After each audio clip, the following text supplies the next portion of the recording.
সম্প্রতি সামাজিক যোগাযোগ মাধ্যমে ভাইরাল হয়েছে ব্রিটিশ এমপি ও শেখ হাসিনার ভাগ্নি টিউলিপ সিদ্দিকীর একটি ভিডিওটিতে দেখা যায় ইংরেজি ভাষাভাষী এক ব্যক্তির সঙ্গে তুমুল বাকবিতণ্ডায় জড়িয়ে পড়েছেন তিনি। এক পর্যায়ে টিউলিপ সাফ বলে দিলেন, আমি বাংলাদেশি নই, আমি একজন ব্রিটিশ এমপি। ভিডিওটি দেখে ধারণা করা যাচ্ছে বাংলাদেশের সাম্প্রতিক রাজনৈতিক পরিস্থিতি এবং তার খালা সাবেক প্রধানমন্ত্রী শেখ হাসিনা সম্পর্কে প্রশ্ন করা হয় টিউলিপকে, আর তাতেই মেজাজ হারান তিনি।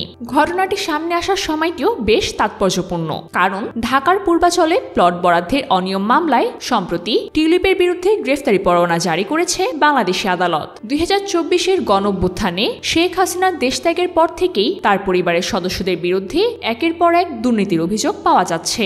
দুর্নীতি দমন কমিশন দুদকের কাছেও টিউলিপের বিরুদ্ধে আরও একাধিক অভিযোগ রয়েছে।